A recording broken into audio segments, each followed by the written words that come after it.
If your goal is to run a sub 7 60-yard dash, but you can't coordinate a basic skip pattern, we're really playing from behind here. Yeah, straight A student, but I'm friends with the cool kids. Following the rules and the rubric. Freestyle on the bus. What's up, everybody? My name is Dr. Zach Guiser, and this is another entry into the Athlete Development Journal where we take complex athletic problems and provide simple solutions. Got my coffee bright and early this morning? Let's get it. For our mental deep dive today, I want to talk about whether you want to be right or do you want to be effective, because those are not the same thing a lot of the time. And this is a conversation I have with a lot of our athletes, and I think it's maybe even more pertinent for you adults, though. So I'll give you a little story. I had this baseball pitcher from this past season who things weren't going exactly the way he would like them to go, and that's putting it gently. He wasn't getting innings, okay? So he had a junior and a senior in front of him. They're taking up the bulk of the innings. He was a sophomore. He felt pretty strongly, though, that he was a objectively better pitcher than them. And I'm not at their practices. There's no way for me to ever actually know that. But, I mean, if you look at the metrics, he probably makes a strong case. His mound velo was a lot higher. His ERA was a lot better whenever he did get the opportunities. He had more strikeouts per inning than those other kids did. And so, like, there's a lot of, hey, maybe he's got a point here. But he plays for a coach who does like to give the upperclassmen the opportunity first and foremost. But he wasn't happy about it. And that's understandable. I mean, if you're objectively better than somebody, if you are actually better than somebody, or even if you just feel strongly that you are better than somebody, it's hard for you to sit back and let them perform whenever you aren't given that opportunity. And so I shared with him a little cheat code that I found to be very successful in my own career and just as successful when other people implement it. Problem is, not too many people actually implement it. And so here's what I recommended he do. I recommend you go up to his coach and say, hey, coach, I understand exactly where I'm at on the depth chart right now, and I'm definitely not asking for more playing time. I don't want you to misinterpret this conversation right now, but I'm not asking for more playing time. But all I want to know is, what do you need to see from me in order for me to take that next step and get that more opportunity? So what is it exactly that I'm missing right now that you need to see from me that will allow me to get the opportunity to compete and perform on game day? And the coach is going to respond with something. They're going to have something that they're missing from you that they need to see you get better at in order to take it to the next level. Now, you might not agree with what the coach says. It might be objectively wrong, but that's not the important part here. Do you want to be right or do you want to be effective? If you want to be effective in your communication here, what you do after that is whatever that coach said you need to work on, you make sure before and after every practice, he sees you for 30 minutes working on that explicitly. So if you're a solid hitter in the box, but coach is saying, hey, I don't trust that you're going to be able to handle all the ground balls that you get whenever you're at second base or whatever it may be, then you need to be out there fielding a lot more than you were hitting before and after practice, where coach can visually see you working on the thing he said you need to get better at. Or if you're a basketball player and coach is saying, hey, I can't put you on the floor right now because defensively you're a liability. Yes, you can produce offensively, but defensively you're a liability for us right now. And you might not agree with that. But before and after every practice, you shouldn't be out there taking shots. You should be out there working on your defense. Have somebody pull somebody aside and work on whatever it is specifically that you are maybe not as good at defensively, or that coach thinks you're not as good at defensively. Find some drills that explicitly work on that. There are a few important tenets of this conversation that you need to make sure you take care of. Well, number one, it has to happen relatively early in the season. If it happens too late in the season, your opportunity is probably not going to come. It's probably not going to be as effective. Number two, it cannot come from a place of anger. This is kind of goes with point one, because if the season just keeps going on and going on, you're going to get more and more frustrated that you're not getting the opportunity, and you're not going to come at this conversation with an open mind. You're not going to come at it with a open personality. You're not going to come at it very good natured. You're going to come at it maybe a bit passive aggressive. So make sure that you are coming into this conversation and being very authentic and saying, hey, I am not looking for you to just tell me. I'm not asking for playing time. I'm asking, what can I get better at so I can get that more playing time? Be very specific in that. That's probably the most important part of all of this, is you cannot let your emotions get riled up during this. Again, you might be objectively right, but you could talk about how right you are until you're blue in the face to the coach, and it's not going to make the situation any better. If you want to be effective, if you actually want to elicit change in a way that you want to see it happen, then you might have to take a different approach than what your natural temperament might say. Your natural temperament might say, hey, I'm angry about this. I'm right. Here's reason 1, 2, 3, 4, 5, 6, why I deserve the playing time and this kid doesn't. But nobody's going to respond well to that. No coach is going to like being told, hey, you're doing this wrong. Here's what you should be doing. No human being is going to like that. You need to think about at the end of the day, would you rather be right or would you rather be effective? For our training deep dive today, I want to give you specific speed development criteria that you should be aiming to hit from the ages of 3 through 18. So I've been really into the concept of Alpha School recently. And if you're not familiar, Alpha School is a school that originated down in Austin, Texas. It's starting to proliferate more now. And its general premise is that it's going to give you twice as good outcomes. So students get twice as good of learning outcomes and only 2 hours of learning per day. Now that's a situation that sounds way too good to be true.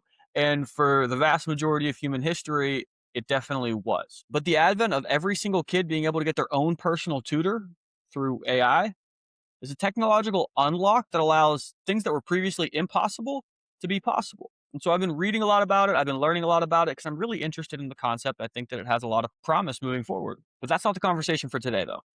See, I was listening to Joe Lamont, who's the principal. He's a massively successful tech founder in his former career. And now he's very passionate about this concept of education. But I was listening to him talk about the surprising thing about learning science. Most of it isn't about adding more knowledge. If you want to get really good at something, if you want to improve at something, most of the time, your first step isn't about adding more knowledge. It's about filling holes in your previous knowledge base. There are curriculum standards for each grade level that you're supposed to master before moving on to the next grade level. Inevitably, some of those things aren't truly mastered, but you're simply passed on. Maybe you understand them for the test, but then you kind of quickly forget them after that. The problem here is that knowledge is a compounding process. You build on what you've previously learned or what you're supposed to have previously learned. So when kids go to the next grade level and they try to build on the forgotten material, they're going to struggle. How can you do algebra if you don't know your fractions? Let's say a student struggles with phonics in the second grade and they can't sound out unfamiliar words, but they get pushed through anyways. Imagine what happens when they go to the fifth grade and they're handed a science textbook that has a whole bunch of new words they've never seen before, and they're trying to process those new words. Well, now their brain is working overtime just to decipher and pronounce the words they're seeing, which leaves no cognitive stamina left for actually understanding the material, for actual reading comprehension. They can't grasp the actual science concept, which is the point of them getting the book, because they're so mentally exhausted from the mechanical act of trying to read and sound out the words. The reason the AI tutor is so effective is because it can identify those holes in the student's curriculum and go and backfill them. And that got me thinking, we really need to apply this concept to our physical development. The amount of kids who walk through my doors with massive physical knowledge gaps is incredible. If your goal is to run a sub 7 60-yard dash, but you can't coordinate a basic skip pattern, we're really playing from behind here. So over the coming months, I'm going to publicly be building out V1, so version 1 of our physical literacy curriculum for ages 3 through 18. Now I need to emphasize, this is V1. This is version 1.0. What you hear me say today is probably not going to be the final product. So if you hear me say something else in the future, you cannot call me a hypocrite because I am developing. I'm sharing it alongside with you. This is, however, something I put a lot of thought and time into, and it's the best I got right now. And the first physical ability we're going to start with, our subject matter for today, our curriculum for today, is all about speed. Okay? So from the ages of 3 to 4, okay, this curriculum is not a 50th percentile. Hey, I think everybody should get this. This is hey, if you're going to reach 90th percentile, this is what you're shooting for. That's kind of my mental gauge whenever I was creating all of these standards.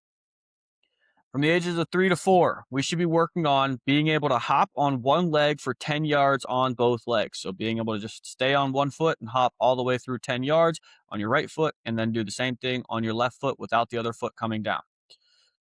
Number 2, we should be able to execute a skip pattern. So being able to jump off one foot, land on the same foot, and then quickly go over to the other side and repeat the process. Being able to execute a gallop. A gallop is where you push off of your back foot and keep your front foot in front the entire time. So feet never cross over, feet never touch.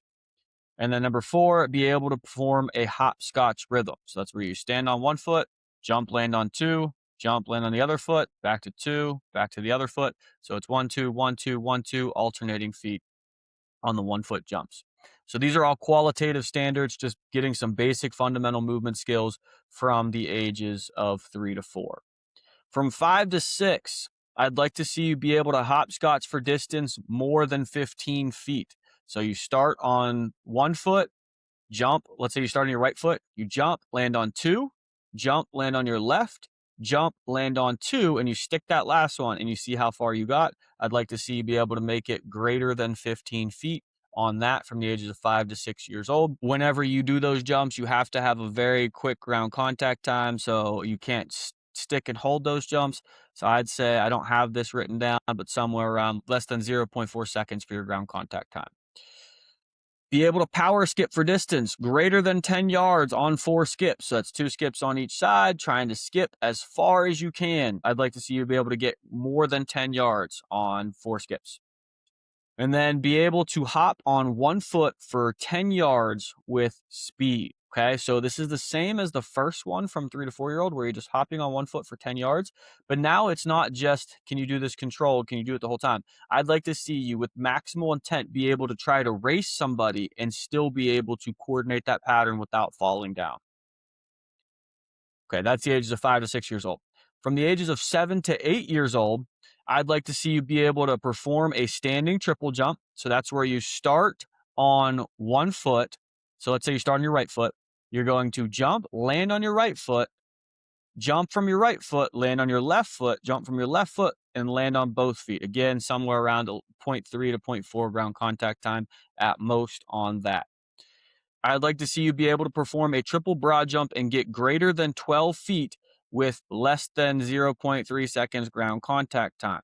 So a triple broad jump is just where you broad jump 3 times in a row off 2 feet. See if you can get more than 12 feet and be able to get off the ground on each one of those jumps quickly. So I put the standard of less than 0.3 seconds. Be able to hopscotch for distance greater than 18 feet. So that's where you start on, let's say you start on your right foot, but you can start on either foot.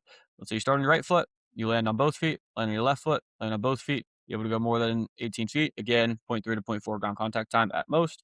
And then be able to power skip for distance greater than 15 yards on 4 skips. So 5 yards further than you were from 5 to 6 years old. From 9 to 10 years old. Now I want to pause here. We don't train any athletes from the ages of 3 to 8 years old. This is all stuff that I'd like to see happen organically, but if it's not happening organically, you as a parent can intervene and start to elicit these changes. Furthermore, this is something we need to identify whenever our athletes come in. Are these previous physical development curriculum holes that have not been developed yet? Is this something that we need to address in their training to backfill their previous physical knowledge base? And so this happens a lot where we have someone who comes in and absolutely cannot coordinate a skip pattern. They can't coordinate a gallop pattern. They can't perform a hopscotch rhythm.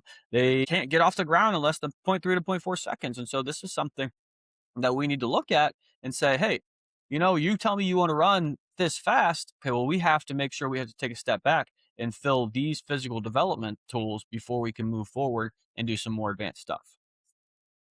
Okay, so 9 to 10 years old, that's when, in my opinion, I think it's appropriate to start directly trying to intervene with sprint technique, meaning giving very specific cues. All the way up to this point, it's just been about patterns and movement and building that physical infrastructure. And now I think it's okay, you've got that physical infrastructure. Let's do a little bit of cueing to clean things up a little bit from a technical standpoint. Just a little bit, just a little bit. Okay, so I'd like to see no heel strikes when sprinting at this point in time. So making sure that everything's contacting with the ball of the foot. I'd like to see big, violent arm swings that do not cross midline. Okay, so no little tiny arm swings, no massively cross body arm swings, just really big, violent arm swings in acceleration that do not cross midline. I'd like to see knee drag to opposite hip and acceleration. So I don't want little tiny knee pumps. I'd like to see that hip really firing up very explosively. The knee tries to reach the height of the hip on the opposite leg. I'd like to see you be able to hopscotch for distance greater than 21 feet from the ages of 9 to 10 years old. And then I'd like you to be able to demonstrate double tap A skips, be able to demonstrate single tap A skips, and be able to demonstrate quick switch A skips. And those are GT specific names. Double tap A skip is kind of like a hopscotch rhythm where you go 1 foot, 2 feet, 1 foot, 2 feet, 1 foot, 2 feet, 1 foot, 2 feet. But those are A skips, meaning that we want to have good acceleration mechanics. So we want to see the hip at 90 degrees, we want to see the knee at 90 degrees, we want to see the toe at 90 degrees. We want to see the shins going straight up and straight down like they're hammers or pistons inside of an engine. We don't want that heel coming too close to the butt. So the rhythm is the double tap portion. The A skip is the actual joint positions that they're in. The single tap A skips are same hip, knee, toe, 90, tall vertical posture, piston like shin action, all that same fun stuff.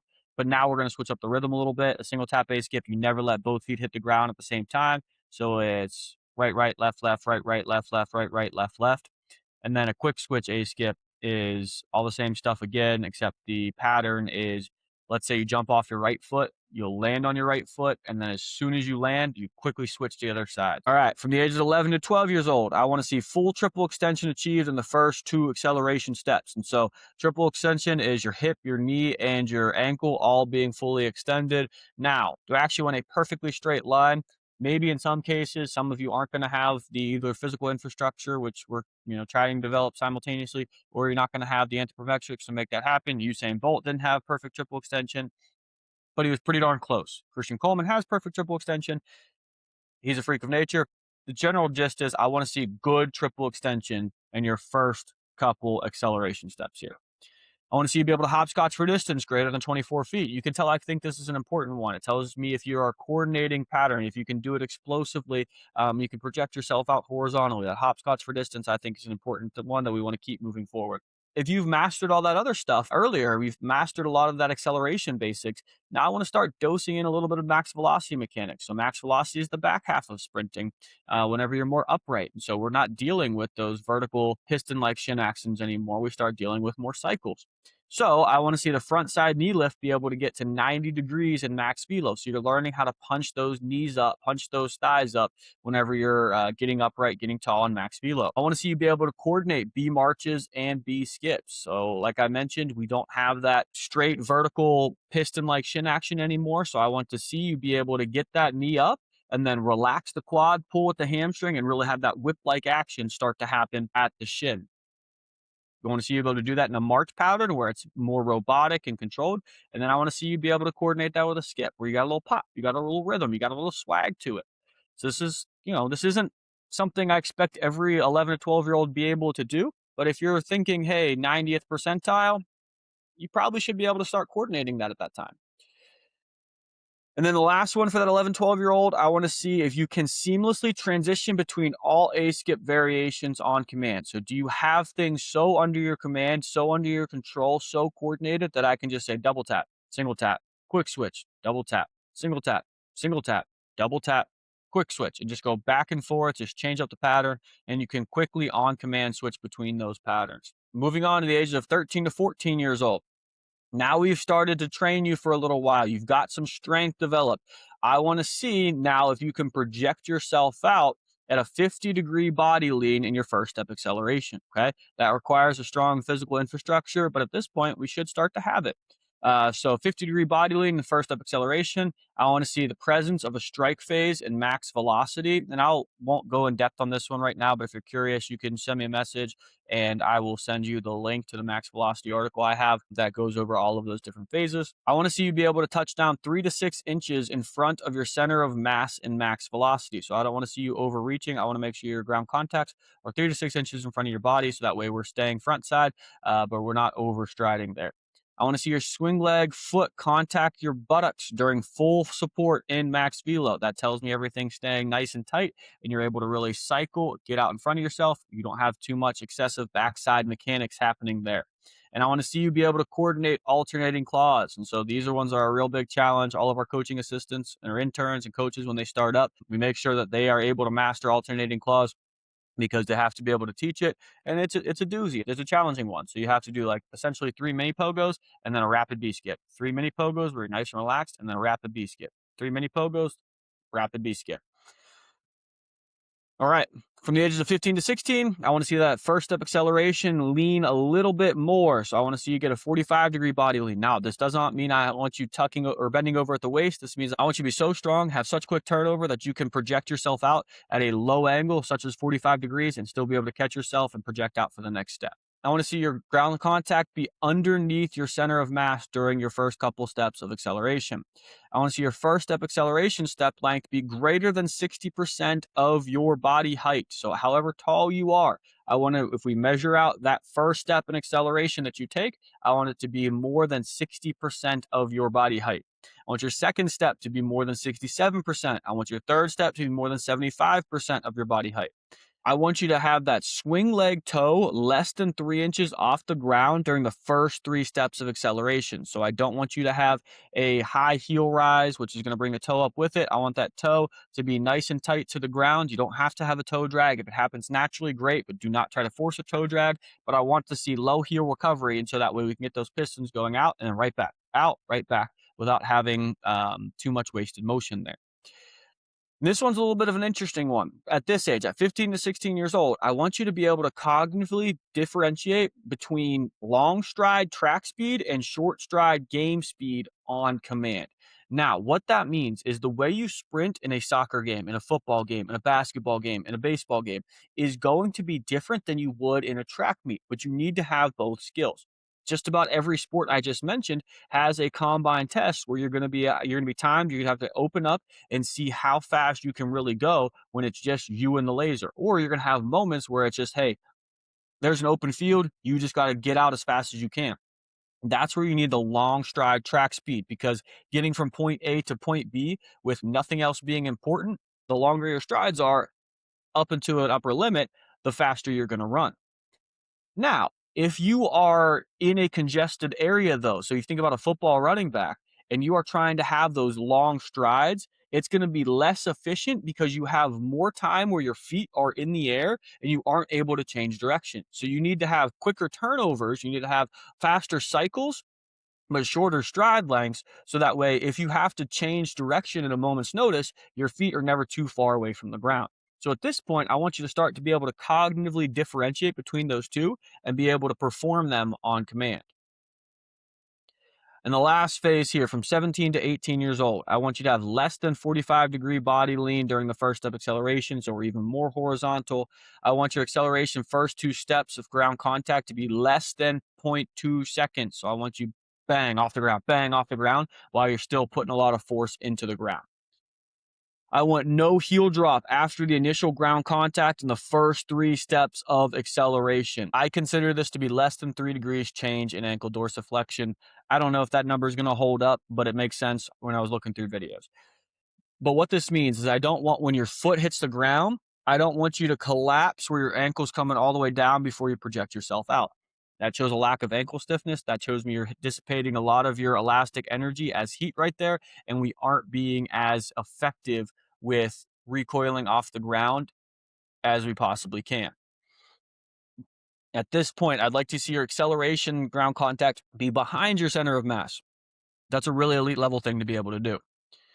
And lastly, I'd like to see your max velocity ground contact time be less than 0.1 seconds. Again, that's an elite level thing to be able to do. All right, so I'm going to clean that up, and it's going to be in our email, our newsletter email. So if you aren't subscribed to the newsletter, if you only listen to the podcast, make sure you subscribe to the newsletter. If you just shoot me an email, I can add you to the list, or you can sign up at gtperformance.co, not .com. Can't afford the .com, guys. Moving on, what's going on at GT?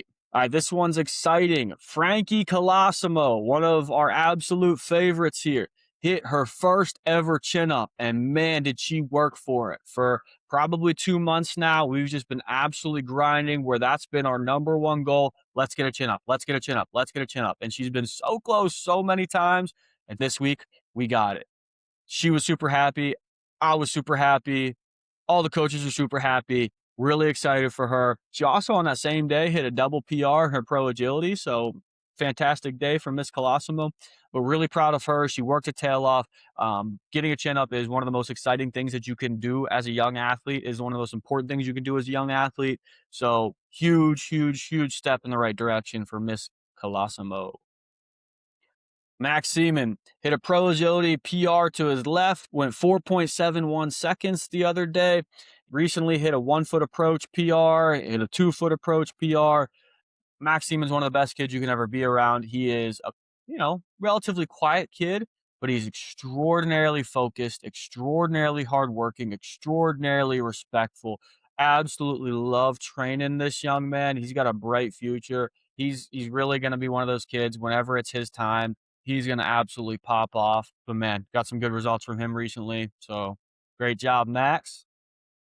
Sophia DeRazio, one of the newer ones here. She had a pro agility PR. She went from 5.83 seconds to a 5.21 seconds. I'm going to put that side by side up here. She dropped 0.6 of a second on her pro agility. Sophia is a super respectful, super hardworking, super nice, one of those just very sweet girls who just does everything you ask her to do, and it's just really exciting to see her get that progress right there. She's just getting started. Like I said, one of our newer ones here. I think she's been here since April, but she's starting to get some good results, and I really see a bright future for her. We are at capacity for our high school group completely now. So that means if you or somebody you know was interested in training or maybe was wanting to get started up this fall, please reach out now. Get on the wait list so that way whenever time comes around, you have your spot. You're not sitting there whenever you want to train. You have to be on the wait list. We do have some spots open right now for 9 to 12-year-olds. So if you're 13 plus, you have to go on our wait list right now. If you're 9 to 12, we can get you in right now. Same thing with our adults, our ever athletes. We have a handful of spots left for you guys right now. So, but it's been really cool to see the growth, man. We brought Courtney on. You don't know what it's going to be like whenever you bring on a full-time employee. As the business owner, get a little bit nervous.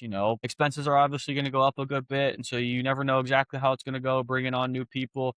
But it's gone absolutely swimmingly. Really excited where we're at. We're just in a nice place where we can focus on training now. Just focus on developing our athletes to our utmost ability. Focus on coaching. Focus on rehab. Focus on nutrition. So GT is good. All right, what's going on as a sports parent? We did start Evie in gymnastics. I actually walked into gymnastics the other day because I go strictly from actually recording this podcast on Thursday mornings to gymnastics to watch Grace. And I couldn't find Rachel and Evie whenever Grace was doing her gymnastics. And I looked over to the other side of the gym and I see Rachel running around with Evie in the Mommy and Me class. Apparently they offered her a trial to see if she liked it, and we had been talking about giving it a whirl anyways, as I mentioned a couple weeks ago on the podcast, and she loved it. She did great. She listened. She was as focused as an almost 2-year-old can be, which is what we're looking for if we're going to have her be or if we're going to start something organized. Free play is something that you absolutely cannot replace. We need as much free play as possible, but dosing in a little bit of organization is something that can be helpful for her to start understanding how to work together, how to follow directions. And so Evie's now a gymnast. She's adorable. Grace had the most unorganized soccer practice I've ever seen in my entire life. I mentioned a couple weeks ago that this new soccer shots coach that she had was super organized, doing a great job. He went on vacation last week and he had a replacement who she talked about how she's done this several times before, relatively often.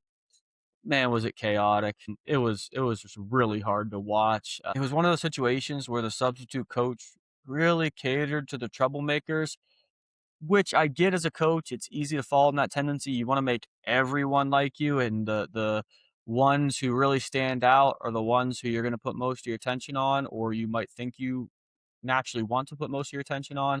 It was just one of those classic cases where the squeaky wheel really does get the grease, and it was just hard to watch. Grace is not a squeaky wheel. She listens. She's very focused. She's a typical firstborn in that way. So excited for the other coach to come back.